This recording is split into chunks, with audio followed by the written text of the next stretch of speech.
श्री कृष्ण कहते हैं कि प्रत्येक व्यक्ति इस भौतिक शरीर रूपी रथ पर आरूढ़ है और बुद्धि इसका सारथी है। मन इसका लगाम है तथा इंद्रियां घोड़े हैं। इस प्रकार मन तथा इंद्रियों की संगति से ये आत्मा सुख या दुख को भोगता है। मृत्यु के समय जीव द्वारा विकसित की गई चेतना उसे दूसरे शरीर में ले जाती है। कौन क्या कर रहा है, कैसे कर रहा है, क्यों कर रहा है, इन सब से आप जितना दूर रहेंगे उतना ही आप खुश रहेंगे। अहंकार, घमंड, क्रोध और निष्ठुरता यह अज्ञान से उत्पन्न हुए आसुरी प्रकृति के लोगों के भुन है। इनका त्याग करना ही हमें अच्छा इंसान बनाता है। मोह उसी का करो जिस पर आपका अधिकार है। जिस पर आपका अधिकार ही नहीं है उसका मोह भी नहीं करना चाहिए। विषय वस्तुओं के बारे में सोचते रहने से मनुष्य को उनसे आसक्ति हो जाती है। इससे उनमें कामना यानी इच्छा पैदा होती है और कामनाओं में विघ्न आने से क्रोध की उत्पत्ति होती है। जितना हो सके खामोश रहना ही अच्छा है, क्योंकि सबसे ज्यादा गुनाह इंसान से उसकी जुबान ही करवाती है। श्री कृष्ण कहते हैं, हे अर्जुन, अपने परम भक्तों जो मेरा स्मरण या चित्त मन से मेरा पूजन करते हैं, मैं व्यक्तिगत रूप से उनके कल्याण का उत्तरदायित्व लेता हूं। जो लोग भक्ति में श्रद्धा नहीं रखते वो मुझे प्राप्त नहीं कर पाते, अतः वह भौतिक जगत में जन्म मृत्यु के मार्ग पर वापस आते रहते। किसी काम की चिंता करना ठीक है, फिर चिंता इतना भी नहीं होना चाहिए कि वह काम ही बिगड़ जाए। अच्छी नीयत से किया गया काम कभी व्यर्थ नहीं जाता और उसका फल आपको जरूर मिलता है। मैं किसी का भाग्य नहीं बनाता, हर कोई अपना भाग्य खुद बनाता है। आप जो भी कर्म कर रहे हो उसका फल आपको कल प्राप्त होगा, और आज जो आपका भाग्य है वह आपके द्वारा पहले किए गए कर्मों का फल है। तुम्हें सिर्फ अपने कर्म करने का अधिकार है, किंतु कर्म के फलों के तुम अधिकारी नहीं हो।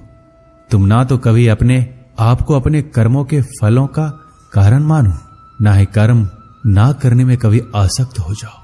सही कर्म वो नहीं है जिसके परिणाम हमेशा सही हो, अपितु सही कर्म वो है जिसका उद्देश्य कभी गलत ना हो। पूर्णता के साथ कभी किसी और के जीवन की नकल करके जीने की तुलना में अपने आप को पहचान कर अपूर्ण रूप से जीना बेहतर है। जब भविष्य धुंधला पड़ने लग जाता है तब आपको अपने वर्तमान में ध्यान केंद्रित करने की आवश्यकता है। कोशिश कर, हल निकलेगा, आज नहीं तो कल निकलेगा। जीवन की सबसे बड़ी गलती वही होती है जिस गलती से हम कुछ सीख नहीं पाते हैं। जब हमारा दिमाग यानी कि मन कमजोर होता है तो परिस्थितियां समस्या बन जाती है, लेकिन जब मन स्थिर होता है तब परिस्थितियां चुनौती बन जाती है। जब हमारा मन मजबूत होता है तो परिस्थितियां अवसर बन जाती है। मनुष्य की मानवता उसी वक्त नष्ट हो जाती है जब उसे दूसरों के दुख पर हंसी आने लगती है। समय यही सिखाता है कि जिंदगी किसी का इंतजार नहीं करती, ना ही किसी के लिए रुक सकती है। मनुष्य को अपने कर्मों के संभावित परिणामों से प्राप्त होने वाली विजय या पराजय, लाभ या हानि, प्रसन्नता या दुख इत्यादि के बारे में सोचकर चिंता से ग्रसित नहीं होना चाहिए। यदि आप अपनी गलतियों से कुछ सीखते हो तो गलतियां सीढ़ियां हैं, और नहीं सीखते हैं तो गलतियां सागर है। निर्णय आपका है, चढ़ना है या डूबना है। समस्या इतनी ताकतवर नहीं होती कि जितना हम उन्हें मान लेते। कभी सुना है कि अंधेरे ने सुबह को होने ही नहीं दिया। गलतियां ढूंढना गलत नहीं है, बस शुरुआत खुद से होनी चाहिए। जरूरी नहीं हर बार आपके शब्दों को सही समझा जाए, इसलिए कभी कभी चुप रहना ही ज्यादा बेहतर होता है। जो जितना अधिक शांत होता है वो उतना ही गहराई से अपनी बुद्धि का प्रयोग कर सकता है। सबसे समझदार और स्थिर बुद्धि वाला व्यक्ति वही है जो सफलता मिलने पर अहंकार में नहीं जाता और विफलता में गम में नहीं डूबता। प्रशंसा हो रही हो तो ज्यादा सावधान रहने की जरूरत है। जिसने मन को जीत लिया है उसके लिए मन सर्वश्रेष्ठ मित्र है, किंतु जो ऐसा नहीं कर पाया उसके लिए उसका मन सबसे बड़ा शत्रु बना रहेगा। नकारात्मक विचारों का आना तय है, परंतु ये आप पर निर्भर करता है कि आप उन्हें कितना महत्व देते हैं। याद रखना, बेहतरीन दिनों के लिए बुरे दिनों से लड़ना पड़ता है। जीवन में कुछ भी स्थायी नहीं है, इसके लिए स्वयं को अधिक तनावग्रस्त ना करें, क्योंकि परिस्थितियां चाहे कितनी भी खराब हो बदलेगी जरूर। संसार में परेशानी देने वाली की हस्ती कितनी भी बड़ी क्यों ना हो, पर भगवान की कृपा दृष्टि से कभी बड़ी नहीं हो सकती। प्रेरणा का सबसे बड़ा स्रोत आपके अपने विचार है, इसलिए बड़ा सोचें। खुद को जीतने के लिए हमेशा प्रेरित करें। जिसने मन को जीत लिया है उसने पहले ही परमात्मा को प्राप्त कर लिया है, क्योंकि उसने शांति प्राप्त कर ली है। ऐसे मनुष्य के लिए सुख दुख, सर्दी गर्मी और मान अपमान एक जैसे होते हैं। मुश्किलें केवल बेहतरीन लोगों के हिस्से में आती है, क्योंकि वही लोग उसे बेहतरीन तरीके से अंजाम देने की ताकत रखते हैं। कोई कुछ भी कहे, बस अपने आप को शांत रखो, क्योंकि सूरज का तेज कितना भी क्यों ना हो, समुद्र को सुखा नहीं सकता। जहां आपकी कोई कीमत नहीं, वहां पर रुकना अनुचित है, चाहे वो किसी का घर हो या किसी का मन।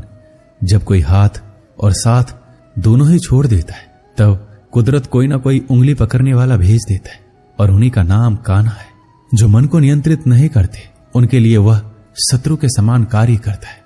दुनिया के सामने जीतने वाला विजेता नहीं होता, बल्कि किन रिश्तों के सामने कब और कहां पर हारना है, ये जानने वाला भी विजेता होता है। जो लोग बुद्धि को छोड़कर भावनाओं में बह जाते हैं, उन्हें हर कोई मूर्ख बना सकता है।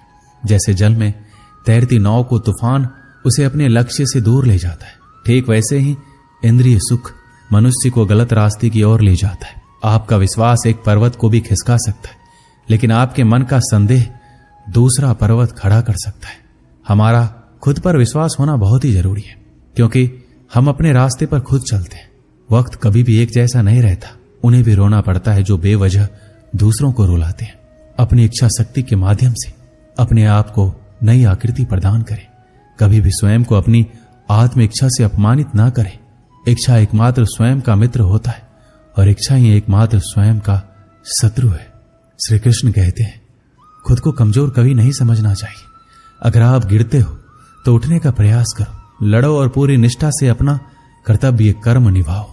बाकी सब कुछ मुझ पर छोड़ दो। हो सकता है हर दिन अच्छा ना हो, लेकिन हर दिन में कुछ अच्छा जरूर होता है। धैर्य रखिए। कभी कभी आपको जीवन में सबसे अच्छा पाने के लिए सबसे बुरे दौर से गुजरना पड़ता है। रोना बंद करो और अपनी तकलीफों से खुद लड़ना सीखो, क्योंकि साथ देने वाले भी शमशान से आगे नहीं जाते। समय जब न्याय करता है, तब गवाहों की आवश्यकता नहीं पड़ती है। अगर साफ नियत से मांगा जाए तो ईश्वर किस्मत से बढ़कर देता है। जब भी विनाश होने का प्रारंभ होता है, शुरुआत में इंसान वाणी का संयम खोता है। जीवन में सब कुछ खत्म होने जैसा कुछ भी नहीं होता। हमेशा एक नई शुरुआत हमारा इंतजार कर रही होती है। जीवन में यदि खुश रहना है तो अधिक ध्यान उस चीज पर दें जो आपके पास है, उस पर नहीं जो दूसरों के पास है। उस दिन हमारी सारी परेशानियां खत्म हो जाएगी, जिस दिन हमें यकीन हो जाएगा कि हमारा सारा काम ईश्वर की मर्जी से होता है। एक समय की बात है, एक राज्य में एक राजा और गूंगे फकीर में गहरी मित्रता थी। राजा फकीर से अपने दिल की हर बात कहता और फकीर मुस्कुराते हुए सुनता। राजा फकीर से अपने दिल की हर बात कहता और फकीर मुस्कुराते हुए सुनता। राजा को उसका साथ इतना भाने लगा कि उसने उसकी रहने की व्यवस्था अपने महल में करवा दी थी। फकीर राजा के साथ महल में रहने लगा। समय गुजरता गया और राजा का प्रेम उसके प्रति बढ़ता गया। एक दिन राजा अपने काफिले के साथ राज्य भ्रमण पर निकला। फकीर भी उसके साथ था। शाम को वह राज्य के अंतिम छोर के गांव की स्थिति जानकर वापस लौट रहे थे। रास्ते में घना जंगल पड़ा। राजा का काफिला रास्ता भटक गया। राजा ने अपने सारे सैनिकों को रास्ता ढूंढने के लिए चारों दिशाओं में भेज दिया और खुद फकीर के साथ एक पेड़ के नीचे सुस्ताने लगा। उस पेड़ पर एक फल लगा हुआ था। राजा और फकीर दोनों भूखे थे। राजा ने पेड़ पर चढ़कर फल तोड़ लिया और उसके 6 टुकड़े कर दिए, 3 अपने लिए, 3 फकीर के लिए। अपनी आदत के अनुसार उसने अपना पहला टुकड़ा फकीर को दिया।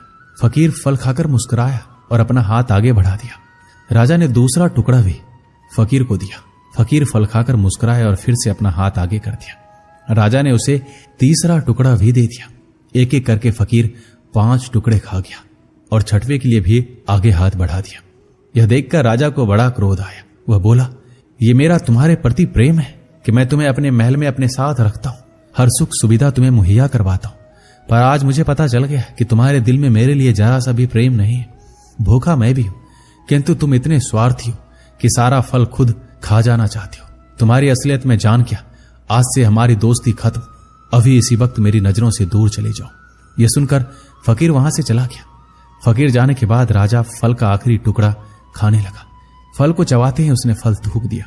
फल इतना कड़वा था कि उसे खाया ही नहीं जा सकता था। राजा को समझ आ गया कि फकीर क्यों सारे टुकड़े मांगकर खा जाना चाहता था, क्योंकि फकीर राजा से बहुत प्रेम करता था। राजा की दी हर चीज वह खुशी खुशी स्वीकार करता था और सदा मुस्कुराता रहता था। इसलिए जब राजा ने उसे फल दिया तो उसने स्वीकार कर लिया और कड़वा होने के बावजूद भी मुस्कुराते हुए खा गया। वह सारे टुकड़े इसलिए मांगकर खा जाना चाहता था ताकि राजा को इस बात का पता नहीं चल सके कि वह उसे कड़वा फल खिला रहा है। जब राजा के दिए गए मीठे फल उसने खुशी खुशी खाए थे तो कड़वा क्यों नहीं खाता। ये बात समझ में आने पर राजा पछताने लगा, मगर अब देर हो चुकी थी। अपने संदेह के कारण वह अपना परम मित्र खो चुका था। इस कहानी से हमें क्या सीख मिलती है? सच्चा दोस्त कभी आपका बुरा नहीं चाहेगा, वह आपको रोकेगा भी आपके भले के लिए।